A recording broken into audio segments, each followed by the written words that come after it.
South India shopping mall the wedding మంత్ర సరికొత్త wedding collection south India shopping mall. బేసికల్గా మీరు ఇండస్ట్రీలోకి వచ్చిన తర్వాత సత్యం తర్వాత ఒక హై చూశారు. ఒక హై కాదు, ఆ లెక్కన మాట్లాడితే చాలా బ్లాక్ బస్టర్సే చూశారు. మెనీ ఫిల్మ్స్, ఆల్మోస్ట్ పెద్ద పెద్ద ఫిల్మ్స్కి మీరు వర్క్ చేశారు, హైస్ చూశారు. So what was that first depressing moment అండి? ఎందుకంటే హై చూసినప్పుడు డెఫినెట్లీ లోస్ కూడా చూడడం is a part of life. నా most depressing moment thank you flop అవడం. నేను డిప్రెషన్ వ్యక్తపరచలేదు, అమ్మా అని అడవలేదు, డిసప్పాయింటెడ్. నాకు పెద్ద డిప్రెషన్ ఉండదండి యాజ్ అ పర్సన్, నాకు హ్యూమన్ బీయింగ్. నేను యాజ్ బీవీఎస్ రవి, నేను పెద్ద డిప్రెస్ అవును దేని గురించి. What is your life theory sir? ప్రతి అయిపోయింది చెప్తా. అయితే నేను సినిమా బాగా దగ్గరగా కృతజ్ఞత మీద కథ రాసుకున్నాను, గ్రాటిట్యూడ్ మీద కథ. అది థ్యాంక్ యూ అనేది మనం ఎంత ఎదిగినా సరే మన ఎదుగుదలకి కారణమైన వాళ్ళని మనం మర్చిపోతేనే మనం సెల్ఫ్ మేడ్ అని చెప్పుకుంటాం. వన్ ఆఫ్ ద ఇప్పుడు ఎవరన్నా నేను సెల్ఫ్ మేడ్ పర్సన్ని, నోటి సెల్ఫ్ మేడ్ పర్సన్ అంటే వాడి ఎదుగుదలకు కారణమైన ఎంతోమంది వ్యక్తుల్ని, పరిస్థితుల్ని వాడు మర్చిపోయినట్టు, వాడి చుట్టుపక్కల వాడు గుర్తించినట్టు అని అర్థం. దాన్ని గుర్తించాలి అనేది ఒక హంబుల్ ఒపీనియన్తో కథ స్టార్ట్ అయింది. తర్వాత అది ఎన్నో, ఒక నది సముద్రానికి వచ్చేదాకా ఎన్నో మెలికలు తిరిగినట్టుగా ఆ సినిమా కథ కూడా ఎన్నో మెలికలు తిరిగి చివరికి అలా స్థాయికి వచ్చింది. చైతన్య చాలా బాగా చేశాడు, విక్రమ్ చాలా బాగా చేశాడు. మిస్ అయింది ఫైర్. నేను అప్పుడు పిఠాపురంలో ఉన్నా, సర్వం శక్తిమయమని నా వెబ్ సిరీస్ షూట్ చేసుకుంటూ అక్కడ ఉన్నాం. నేను సినిమాను ఫ్లాప్ అయిందని తెలుసు, ముందు రోజు రాత్రి తెలిసింది. నేను ఒక్కరోజు ఒక్క గంట బాధపడ్డా. గంట is a big time for me to feel pain. నేను ఎప్పుడు ఆ గంట బాధపడిన సందర్భాలు లేవు. ఒక్క గంట బాధపడ్డా, మిస్ అయింది, మంచి కథ మిస్ అయింది. ఆ సినిమా ఫెయిల్ అయిందని కారణం నేను మంచి కథ మిస్ అయింది అని. మిగతావో కమర్షియల్ సినిమాలు చాలా రాస్తాం, ఆడతాయి పోతాయి ఉంటాయి, కానీ ఒక జెన్యున్ థాట్తో చెప్పిన కథ ఫెయిల్ అవటం, I felt it is my short fall in writing. అదొకటి తప్ప ఇంకా నేను పెద్ద. ఒక గంట బాధపడితేనే జీవితంలో అదే బిగ్ టైం అంటున్నారు కదా, అందుకనే అడుగుతున్నాను. నేను అసలు డిప్రెస్ అవ్వను అన్న పాయింట్కి మీ లైఫ్ థియరీ ఏంటి? మీరు ఏం ఎక్స్పెక్ట్ చేస్తారు లైఫ్ నుంచి? అంటే వచ్చామా, చిల్ అయ్యామా, ఎంజాయ్ చేసామా, వెళ్ళామా? నేను అనుకున్నది చేయడానికి అవకాశం కోసం ప్రతి క్షణం ఎదురు చూస్తూ ఉంటాను. ఓకే, నేను అనుకున్నది చేయడానికి అవకాశం వచ్చినప్పుడు అది నా పూర్తి సామర్థ్యతతో చేస్తా.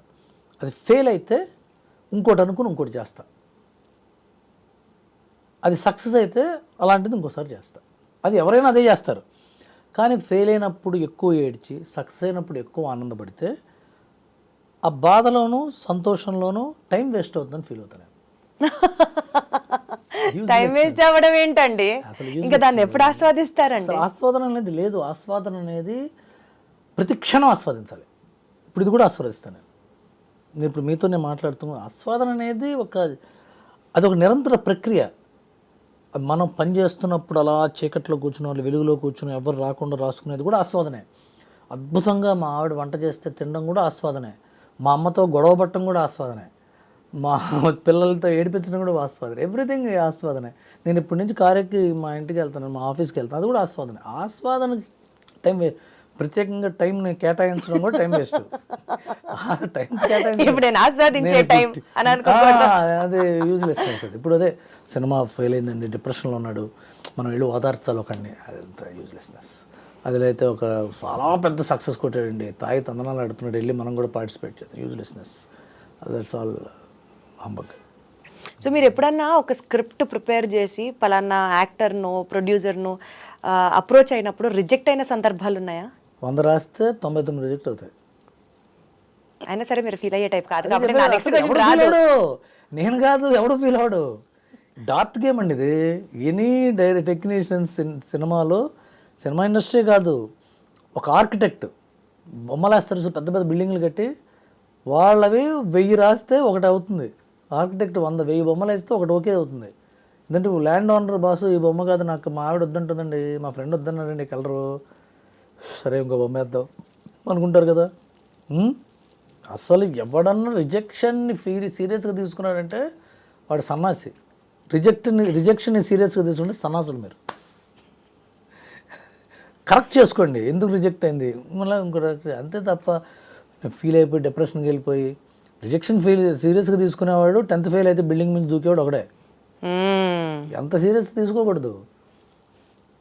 మనది ఇంకోటి ఒపీనియన్, మన ఒపీనియన్ ఇంకోటి ఒప్పుకోలేదు. అది ఇగో. అది రిజెక్షన్ సీరియస్గా తీసుకున్నాడు ఈగోయిస్ట్.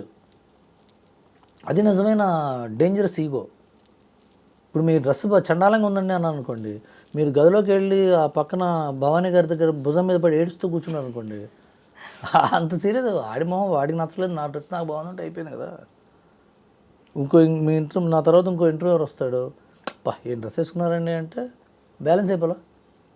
రిజెక్షన్ సీరియస్గా తీసుకో, కరెక్షన్కి ఉపయోగపడుతుంది. Rejection should give way to correction, lead to correction, but not depression. మీరు చాలా బుక్స్ చదువుతారని విన్నాను, కానీ చాలా సందర్భాల్లో మీరు చెప్పింది ఈ జీవిత సారాంశాన్ని ఇట్లాగా వడగట్టి మాట్లాడుతుంటే నాకు ఎలా అనిపిస్తుంది తెలుసా రవి గారు? అసలు ఆప్షన్ లేదండి, అదే కరెక్ట్. ఓకే, సో రిజెక్షన్ ని ఫేస్ చేయలేని వాడు చాలా గొప్పగా మీరు వాళ్ళని సమస్య అన్న వర్డ్ గుర్తులేదు. డన్. సో ఏదైనా ఒక ఛాన్స్ ఇండస్ట్రీలో అర్రే నేను చేయాల్సింది ఇది మిస్ అయిపోయింది అని అనుకున్న సందర్భాలు ఉన్నాయా?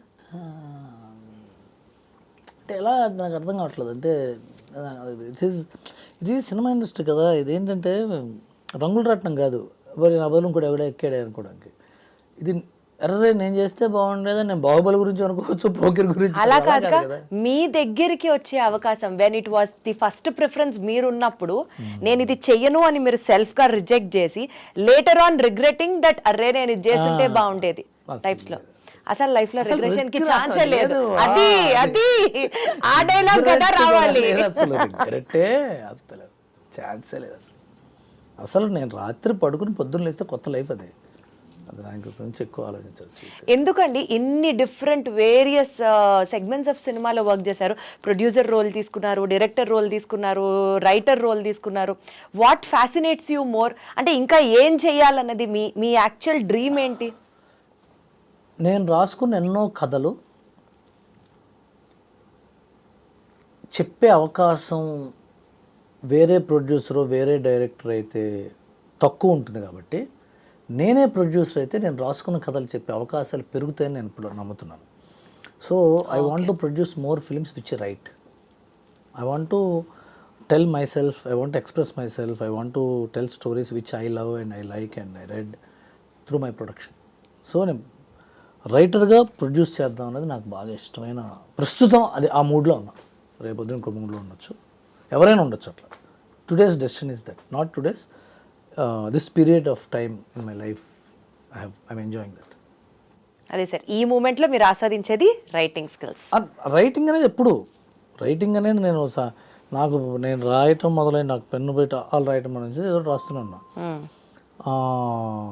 ఇప్పుడు నేనంటే ప్రొడ్యూసర్గా నాకు కొంత మెచ్యూరిటీ వచ్చింది, అవగాహన. మెచ్యూరిటీ కమ్స్ ఫ్రమ్ అవగాహన వచ్చింది ప్రొడక్షన్ మీద, బిజినెస్ మీద, పబ్లిసిటీ మీద. So I want to produce films which are right.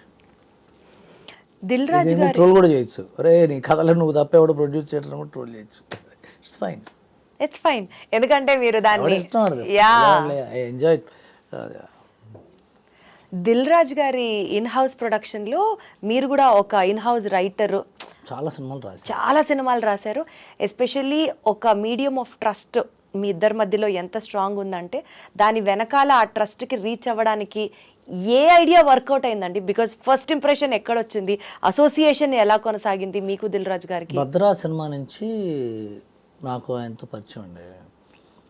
ఎప్పుడు కూడా ఒక ఐడియా వర్కౌట్ అవ్వడం వల్ల